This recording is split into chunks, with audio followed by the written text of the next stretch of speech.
Olá, tudo bem? Meu nome é Débora. Estamos de volta aí com mais um pouquinho de aula de literatura. Na anterior, nós vimos um pouco sobre a Idade Média e o início da literatura, que é o trovadorismo. E eu disse para vocês a respeito da questão da igreja estar no poder, a igreja ser muito forte quanto à produção das obras. Então, isso tornava muito difícil a chegada da literatura para as pessoas. Primeiro, porque a Europa ela tinha somente 2% da população alfabetizada, e isso já dificultava a literatura, esse acesso. E a igreja também deixava as obras todas em latim, que não era um conhecimento da língua para a população, e sim somente para os monges e quem fazia parte da igreja.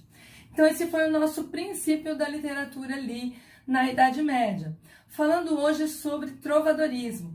A organização social no momento, os senhores feudais é que estavam ali, os proprietários os grandes proprietários de terra. E ali, né, ele exercia esse poder, e dentro desse poder, nós vamos encontrar nessa sociedade também aqueles empobrecidos.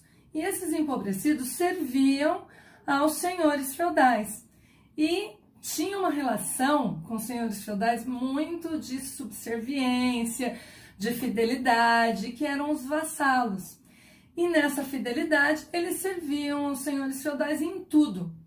Só que no início do trovadorismo, no século XII, isso começou a mudar um pouco. A organização econômica deu uma outra cara para essa sociedade. O comércio se desponta, as cidades se levantam, se erguem novamente, e os vassalos começam a perder, então, a sua função em relação aos senhores feudais.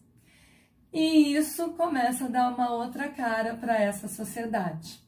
Falando da literatura, porque agora não é o histórico, na literatura, esses vassalos vão ter uma outra função. Então, surge uma ideologia que esses vassalos vão continuar servindo à sociedade, mas de uma maneira diferente.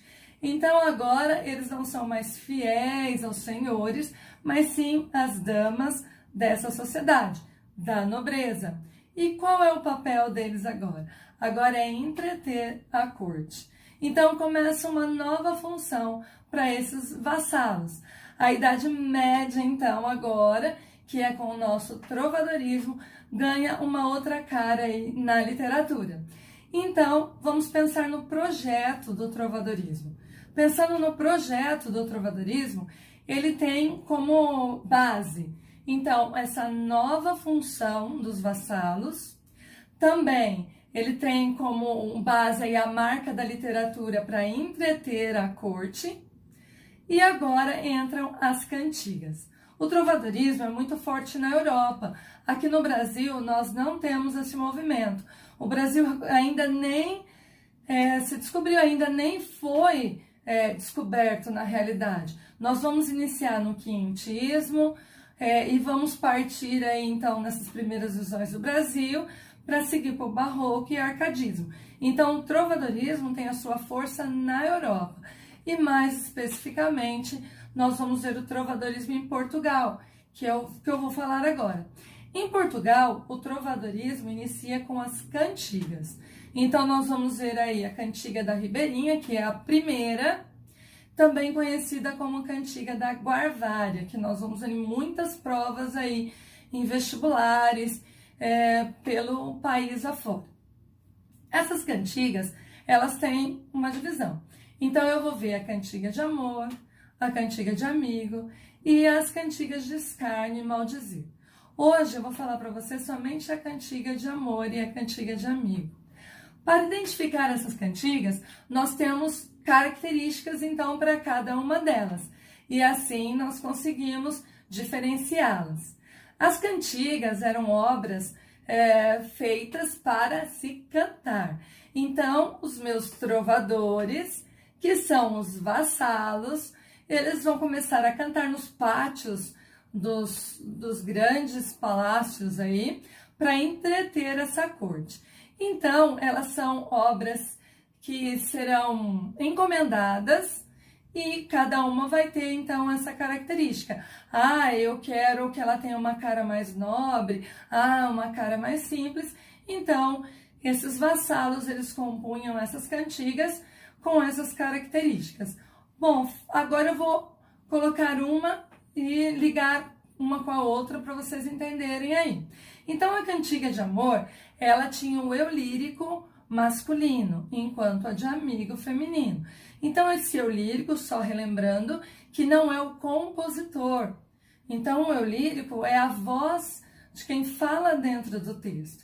Então, nitidamente, quando você lê, você consegue perceber na cantiga de amor que é um homem falando e na cantiga de amigo que é uma mulher. Na cantiga de amor, o tom é mais sério, é mais triste. A cantiga de amigo, não, ele tem um tom bem alegre, bem descontraído. O amor, ali na cantiga de amor, ele era idealizado, não correspondido. Já na cantiga de amigo, era muito real, isso era possível. Esse amor era possível de ser concretizado. O ambiente, o cenário, o espaço que a gente fala dentro de uma narrativa, o espaço na cantiga de amor, então eu tenho ele dentro da corte. O espaço na cantiga de amigo é no campo. Essas cantigas de amigo, elas eram compostas em época de colheita. Então eu tenho muito cenário ali das pessoas amassando a uva com os pés, cantando ali. Então o cenário era mesmo do campo, dos trabalhadores, bem diferente da cantiga de amor que era na corte. Agora, um aspecto muito importante, uma característica fundamental que não se pode esquecer é o tema. O tema que gira em torno da cantiga de amor, então é o sofrimento, é a coita de amor. Essa expressão você vai ver muito, ler muito por aí. Então é aquele sofrimento daquele amor não correspondido. Já a cantiga de amigo é a saudade. É a saudade daquele amigo que não está, daquele amigo que partiu. Então é outra coisa, outro tema, e é muito mais caloroso, bem diferente do distanciamento que se tem na cantiga de amor. Na cantiga de amor é muito mais formal a linguagem, enquanto a cantiga de amigo, ela é muito mais próxima, sem essa formalidade. Então, assim, falando para vocês hoje a cantiga de amor e de amigo, as principais diferenças, nós temos aí a estrutura, então, do que foi o trovadorismo em Portugal neste momento. Não só em Portugal, mas isso foi uma visão do trovadorismo também em toda a Europa. Bom, hoje eu vou trabalhar com vocês até aí. Na próxima aula nós vamos continuar essas cantigas e veremos então a cantiga de maldizer e de escárnio.